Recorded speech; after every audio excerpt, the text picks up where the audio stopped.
اسرائیل میں 8 مقامات پر حماس اور صہیونی فورسز کی شدید لڑائی، مختلف شہروں پر دوسرے روز بھی راکٹ حملے، مارے جانے والے صہیونیوں کی تعداد 700 سے بڑھ گئی، 2000 سے زائد زخمی، سینئر کمانڈر میجر جنرل نمرود الونی سمیت درجنوں اسرائیلی یرغمال۔ تل ابیب نے تعداد کی تصدیق کر دی، عرب میڈیا کے مطابق 100 سے زائد اسرائیلی لاپتہ۔ حماس کے آپریشن طوفان الاقصی کے بعد قابض اسرائیلی فورسز پر وحشت سوار، غازہ میں نہتے فلسطینیوں پر میزائل برسا دیے، 2 روز میں بڑی تعداد میں بچوں اور خواتین سمیت 413 فلسطینی شہری شہید، 2200 سے زائد زخمی، کئی عمارتیں ملبے کا ڈھیر بنا دی، بجلی، ایندھن اور ضروری اشیاء کی سپلائی روک دی، علاقے میں انٹرنیٹ سروس بھی بند، فلسطینیوں کو غازہ خالی کرنے کا انتباہ بھی دے دیا۔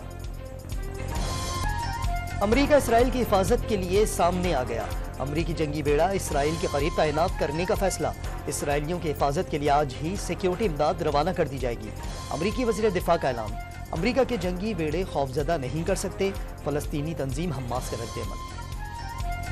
حماس کے حملوں سے خوفزدہ اسرائیلیوں کے ملک چھوڑنے کی کوششیں، تل ابیب ایئرپورٹ پر پروازوں کی منسوخی کے اعلانات کے بعد اسرائیلی شہریوں کا رش، اسرائیلیوں نے لاؤنج میں ہی ڈیرے ڈال لیے۔ اسرائیل کے لیے نئی مشکل، حماس کی اپیل پر حزب اللہ کی صدائے لبیک، لبنان سے مجاہدین کی بڑی تعداد صہیونی ریاست میں گھس گئی، اسرائیلی فوجیوں چوکیوں پر مارٹر گولوں سے حملے، اسرائیلی فوجیوں کی جنوبی لبنان میں ڈرون سے حزب اللہ کے ٹھکانوں پر بمباری، حماس کے سربراہ اسماعیل ہانیہ نے اسرائیل کے خلاف جنگ پورے عرب ممالک کی جنگ قرار دے دی۔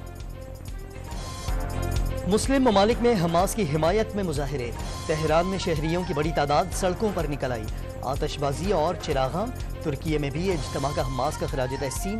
یمن میں فلسطین کے حق میں بڑی ریلی، عراق میں کثیر المنزلہ عمارت پر فلسطین کا پرچم آویزاں، ٹورنٹو میں فلسطینیوں کا خوشی کا اظہار۔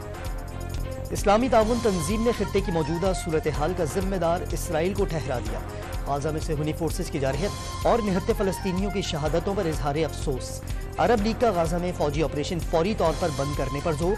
سعودی عرب کی کشیدہ صورتحال پر تشویش، متحدہ عرب امارات کی فریقین سے شہریوں کی حفاظت یقینی بنانے کی اپیل، یورپی کمیشن، چین، روس، جرمنی، فرانس، مصر اور اردن سمیت دیگر ممالک کا دونوں ممالک سے فوری جنگ بندی کا مطالبہ۔ پاکستان کا اسرائیلی قابض افواج سے فلسطینیوں پر مظالم فوری بند کرنے کا مطالبہ،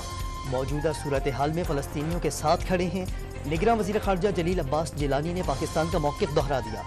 مشرق وسطی میں بڑھتی کشیدگی اور معصوم جانوں کے ضیاع پر بھی تشویش کا اظہار، امن کے لیے عالمی برادری سے مداخلت کی اپیل۔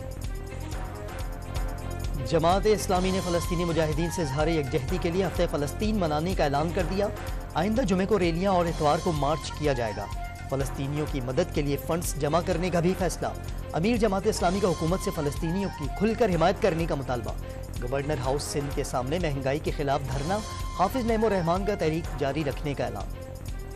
شیر کو ہرانے والے، شیر کو مٹانے والے کئی آئے کئی چلے گئے، شیر وہی کھڑا ہے انشاءاللہ، اور آج پاکستان کے کونے کونے سے آواز آ رہی ہے وزیر اعظم نواز شریف۔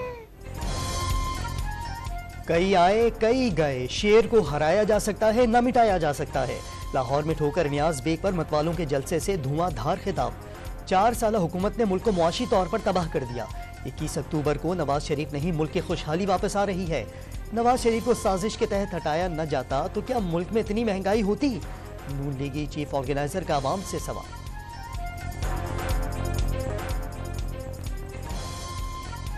نواز شریف کا ملکی ترقی میں رکاوٹ بننے والوں کو کبھی معاف نہ کرنے کا اعلان، پاکستانی معیشت کی بحالی پہلی اور آخری ترجیح قرار دے دی، ملک کو معاشی بدحالی، مہنگائی اور بے روزگاری کی دلدل سے نکالیں گے، لندن میں مقیم ہم وطنوں سے بات چیت۔ نگراں وزیر اطلاعات نے انتخابات کی تاریخ کا اعلان، الیکشن کمیشن کا کام قرار دے دیا،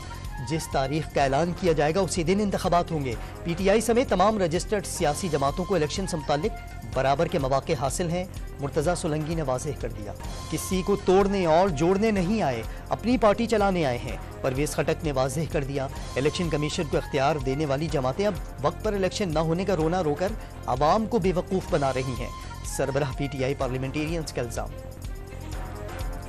نظام بلدیاتی جو الیکشن ہے وہ غیر قانونی طور پہ ہوئے ہیں اور اس کے لیے ہم قانونی چارہ جوئی کا حق رکھتے ہیں، ہلکے تھے ہی ایک بغیر